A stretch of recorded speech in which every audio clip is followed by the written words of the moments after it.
Afternoon, Yeladim. I have another good story. I actually just read this one to Orly this morning. It's a family favorite. Where the Wild Things Are by Maurice Sendak. And he not only wrote the words, but he drew the pictures.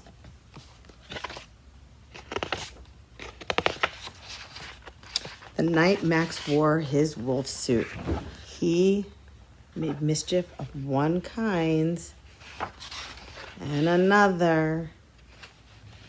And another. His mother called him Wild Thing. Max said, "I'll eat you up." So he was sent to bed without eating anything. I don't know, Max was probably so hungry. That very night in Max's room, a forest grew and grew and grew until the ceiling hung with vines and the walls became the world all around. Sorry. And an ocean tumbled by with a private boat for Max, and he sailed off through night and day. Sorry. And in and out of weeks and almost a year to a place where the wild things are. Let me move a little bit. And when he came to the place where the wild things are, they roared their terrible roars and gnashed their terrible teeth and rolled their terrible eyes and showed their terrible claws. Till Max said, "Be still!" and tamed them with the magic trick of looking and staring at all their yellow eyes without blinking once.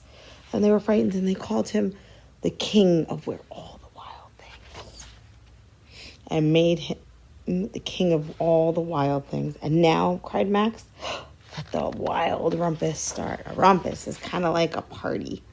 Looks like they're partying by the moon, hanging from trees. We don't hang from trees, though.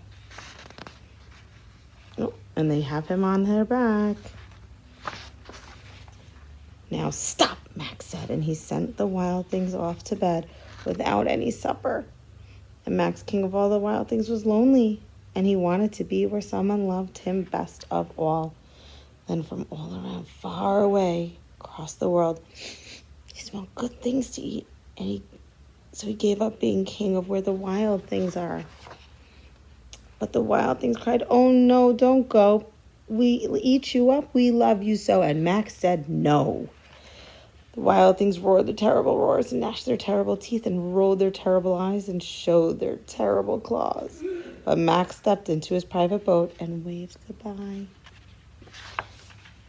And he sailed back over a year and in and out of weeks and through a day and into the night of his very own room. And he found his supper still waiting for him. And it was still hot. I hope you enjoyed it. It's a favorite. See you again later.